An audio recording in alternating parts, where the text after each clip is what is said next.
जौहर university में आपका आना हमारे लिए, सबके लिए, हमारे साथियों के लिए, विश्वविद्यालय के लिए, यहाँ के स्टाफ के लिए, छात्रों छात्राओं के लिए, हमारे शहरवासियों के लिए ये बहुत ही सम्मान का विषय है कि आप इतना लंबा सफ़र करके मुख्तलिफ़ ज़िलों से और ख़ास तौर से दिल्ली से यहाँ तशरीफ़ लाए हैं फ़ौजी भाई की क़यादत में। फ़ौजी भाई से, उनकी विचारधारा से, के हौसलों से मैं ही नहीं पूरा देश परिचित है। देश के बाहर भी लोग आपको बहुत पसंद करते हैं। हम हाज़िर हुए थे आपके पास, आप सभी से मुलाकात हुई थी। आप में से ज़्यादातर ने हमारा बहुत सम्मान किया था। हमारे अपने लोग जितने भी आपके साथ थे, न धर्म न जात, उन सबको बहुत अच्छा लगा था आपका व्यवहार, और तभी हमने आपको यहाँ तशरीफ़ लाने की दावत दी थी। आप यहाँ आए हैं, हमारे लिए बहुत ही ये बाइस इज़्ज़त है, बहुत सम्मान की बात है, और उम्मीद करते हैं कि ये रिश्ता हमारा आपका लंबे अरसे बल्कि जीवन भर का रिश्ता होगा। ये एक ऐसा विश्वविद्यालय है जिसके बारे में मैं ये कह सकता हूँ कि ये पूरी दुनिया का सबसे कम फीस का विश्वविद्यालय है और बहुत पुरअमन है। जब से ये विश्वविद्यालय बना है उससे आज तक एक एनसीआर भी नहीं लिखी गई है, एक बच्चे या किसी स्टाफ को या किसी शहरी को यहाँ से कोई शिकायत नहीं हुई है। ये अलग बात कि इस पर बड़े घने बादल छाए रहे हैं,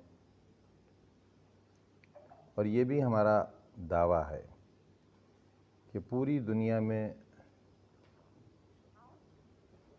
इतनी डिसिप्लिन्ड कोई दूसरी यूनिवर्सिटी नहीं है। This I challenge that this is the only disciplined university.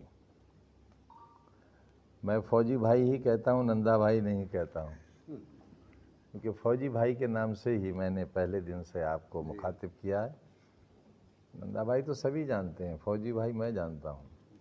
जैसे हमारी पार्टी में मुलायम सिंह यादव जी के नाम से नारा लगता था, लेकिन किसी सम्मेलन में, शायद कलकत्ते का या पटना का सम्मेलन था, जहाँ अपने संबोधन से पहले मैं खड़ा हुआ और मैंने कहा कि आज से मुलायम सिंह जी को कोई नाम से नहीं पुकारेंगे बल्कि नेताजी कहकर पुकारेंगे, और पहला नारा हमने ही उनका नेताजी लगवाया था।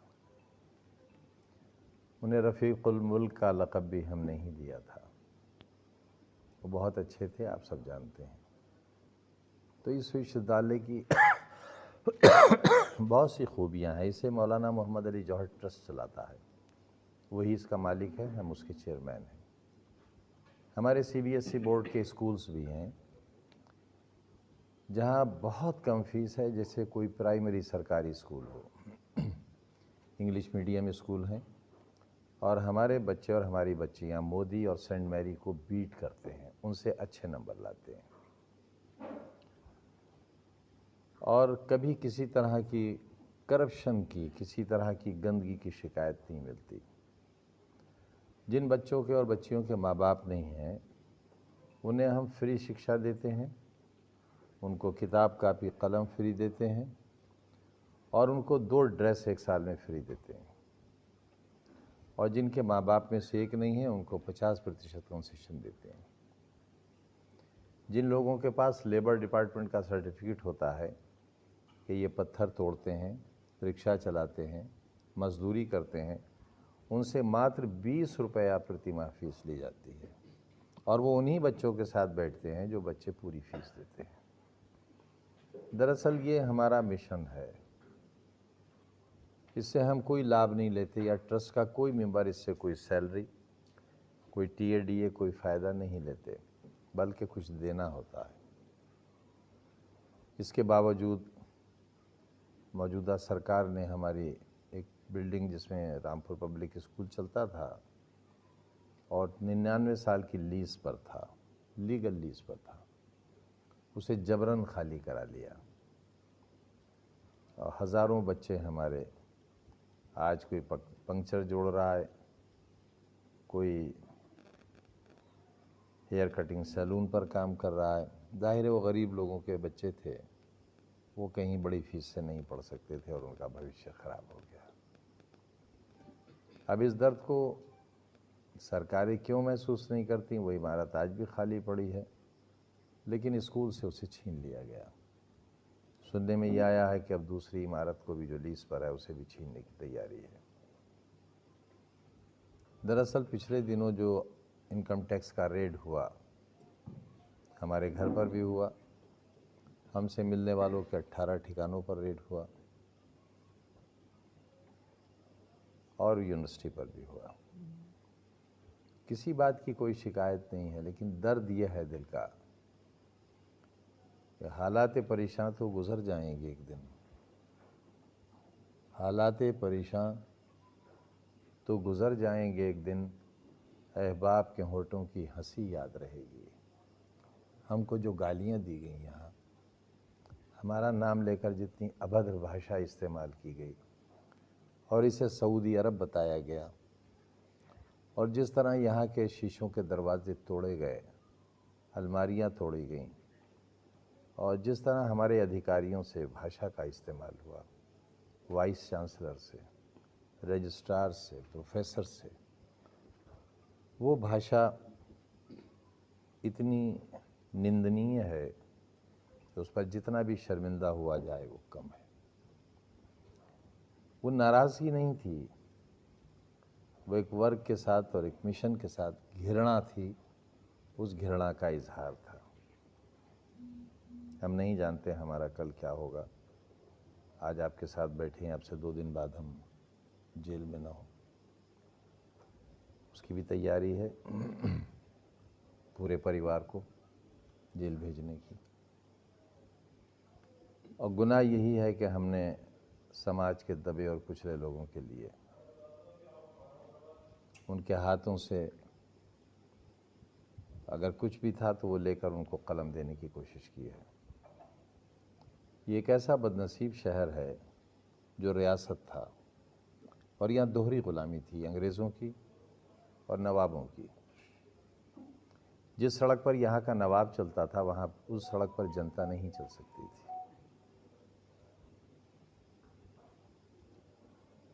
यहाँ की अपनी हाई कोर्ट थी, और आप ये जानकर हैरत करेंगे कि हाई कोर्ट का एक जज अनपढ़ था। ये शब्द उसके लिए छोटा है, वो जाहिल था और हाई कोर्ट के फैसलों पर अंगूठा लगाता था। ये हमारा मुकद्दर था। कुछ ऐसी बातें जो बताई नहीं जा सकती, जिनको बताकर खुद अपनी और नस्लों की तौहीन होती है। अगर आपको हमारे नवाब के जीवन और उनकी ऐशो-इशरत की ज़िंदगी के बारे में जानना हो तो आप बहुत से ऐतिहासिक किताबें पढ़ सकते हैं, जिनमें एक जर्मनी दास की किताब भी है और एक जर्मन और ब्रिटिश राइटर की किताब है फ्रीडम एट मिडनाइट। पूरा पैराग्राफ है नवाब रामपुर के बारे में। 1857 में जब आज़ादी की पहली चिंगारी रोशन हुई और मेरठ से ज्याले जेल तोड़कर निकले, तो हिंदुस्तान को फतह करते हुए मुरादाबाद तक आ गए। रामपुर रियासत में मुरादाबाद भी शामिल था, आंवला भी था। बड़ी भयानक और खूंरेज़ जंग हुई। उस वक्त नवाब रामपुर ने अपनी फ़ौज भेजकर वो ज्याले जो हिंदुस्तान की आज़ादी के लिए मेरठ से मुरादाबाद तक फतह करते हुए आ गए थे, उनको कत्ल करा दिया। और इस इनाम में कि नवाब ने उस आज़ादी की पहली चिंगारी को बुझा दिया है, नवाब रामपुर की कुर्सी मलका विक्टोरिया के बराबर पड़ने लगी और उन्हें 2 लक़ब दिए गए। एक फ़र्जंद इंग्लिशिया यानी अंग्रेज़ का बेटा, और दूसरा फ़र्जंद दिलपज़ीर, इंतहाई पसंदीदा बेटा। और ये दोनों लक़ब अगर आपको देखना हो तो इलाहाबाद यूनिवर्सिटी का जो सेंट्रल हॉल है उसके डोम के अंदर his highness Nawab of Rampur, और ये दोनों लक़ब वहाँ आज भी खुदे हुए हैं। आप जाकर देख सकते हैं। यहाँ के इतिहास में तो है ही, बहुत कुछ है। यहाँ पढ़ नहीं सकते थे, अगर 8वीं से ज़्यादा कोई पढ़ता था तो उसको बेड़ियाँ डालकर जेल में डाल दिया जाता था। हमारा कलेक्टर 8वां पास होता था, फौज का कमांडर, फौज का बड़ा अधिकारी 8वां पास होता था। शिक्षा पर यहाँ पाबंदी थी। यही सब बुरे दिन थे जो हमने देखे थे, और उसी से प्रभावित होकर हम जब अलीगढ़ मुस्लिम यूनिवर्सिटी में पढ़ते थे तब एक शेर सुनते थे अपने बड़ों से कि चश्मे सैयद यानी सर सैयद। चश्म कहते हैं निगाह को, निगरान है जो देख रहा है। चश्मे सैयद निगरान है कि फिर उठे शायद कोई दीवाना अलीगढ़ के बियाबानों से। उस वक्त हमने सोचा था अगर हालात हुए और जीवन ने साथ दिया तो हम भी एक विश्वविद्यालय बनाने की कोशिश करेंगे। ये छात्र जीवन का सपना था हमारा। हमने तकरीबन 45 साल की राजनीति में अपने नेताओं से सोने चांदी के कंगन नहीं मांगे, हमने कोठी बंगला भी नहीं मांगा, उनसे अपने लिए पैसा भी नहीं मांगा, पेट्रोल पंप नहीं मांगा, गैस एजेंसी नहीं मांगी, लेकिन हमने उनसे कलम मांगा। और हमें ये खुशी है कि पहले मुख्यमंत्री हैं मुलायम सिंह यादव जिनकी सरकार में प्राइवेट यूनिवर्सिटीज़ का चलन शुरू हुआ, और वो इस बात के लिए तैयार थे कि यहाँ पर एक गवर्नमेंट यूनिवर्सिटी बनाई जाए। लेकिन गवर्नर साहब ने उस पर दस्तखत जब नहीं किए तब हमने प्राइवेट यूनिवर्सिटी का बिल पेश किया, पास हुआ। लेकिन तत्कालीन गवर्नर साहब ने, जो कि कांग्रेस पार्टी के थे, उन्होंने उस पर दस्तखत करने से मना कर दिया। उसके बाद एक कार्यकारी राज्यपाल आए जिनके पास उत्तराखंड का चार्ज था। ये विश्वविद्यालय उनकी हिम्मत और उनके कारनामों का ऋणी रहेगा। भोपाल के रहने वाले हैं,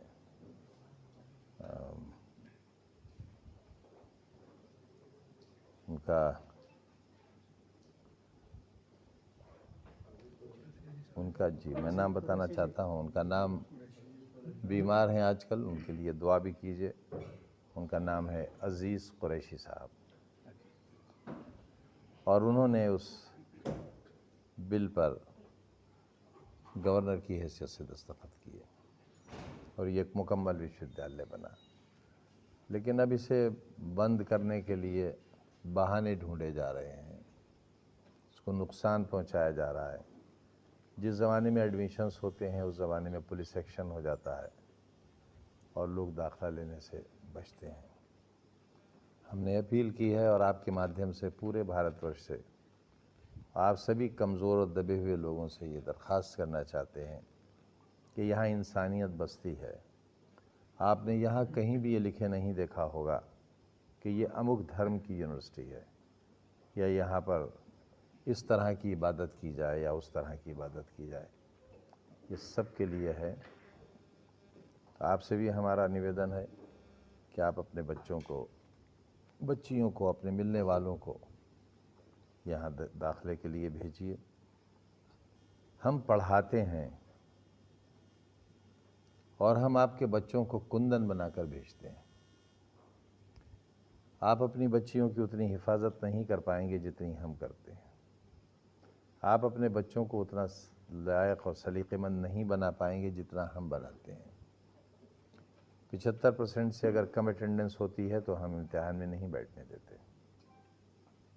हमारे यहाँ कुछ कोर्सेज़ हैं जहाँ पर बहुत दाखिले हों, लेकिन शर्त यही होती है कि साहब हम एडमिशन ले लेंगे लेकिन अटेंडेंस की शर्त नहीं होगी। हम ऐसा कोई दाखिला नहीं लेते और हमें इस पर गर्व है कि अगर आप हमारी वेबसाइट पर जाकर हमारे बच्चों का फ्यूचर देखेंगे तो आपको मालूम होगा कि इसरो से लेकर पूरी दुनिया में फैले हुए हैं हमारे बच्चे और बच्चियाँ। सरकारी नौकरियाँ हों, मल्टीनेशनल्स हों या यहाँ तक कि इसरो हो, वहाँ भी हमारे बच्चे बच्चियाँ हैं। एक बार फिर आप सबका स्वागत है और आपसे दरख्वास्त है कि हम कमज़ोरों के लिए बहुत सताए जा रहे हैं। इस शहर के साथ लगभग वैसा ही हुआ है जैसे कभी यहूदियों के साथ हुआ होगा। हम सबकी हिफाजत की दुआ करें आप, और हम लोग भी जी सकें और मुख्य धारा में आ सकें। कहा तो बहुत जाता है कि मुख्य धारा में आइए, लेकिन मुख्य धारा में रहते हुए भी उस धारा के अंदर न जाने क्यों जहर की बूंदें डाल दी जाती हैं। एक अच्छा देश बनाएं, एक अच्छा हिंदुस्तान बनाएं, एक पुरअमन हो, डरे हुए लोग ना हों। मैं कहता हूं कि डरा हुआ लोकतंत्र गुलामी से भी ज़्यादा बदतर होता है। आजकल हम उसी दौर से गुजर रहे हैं। बहुत बहुत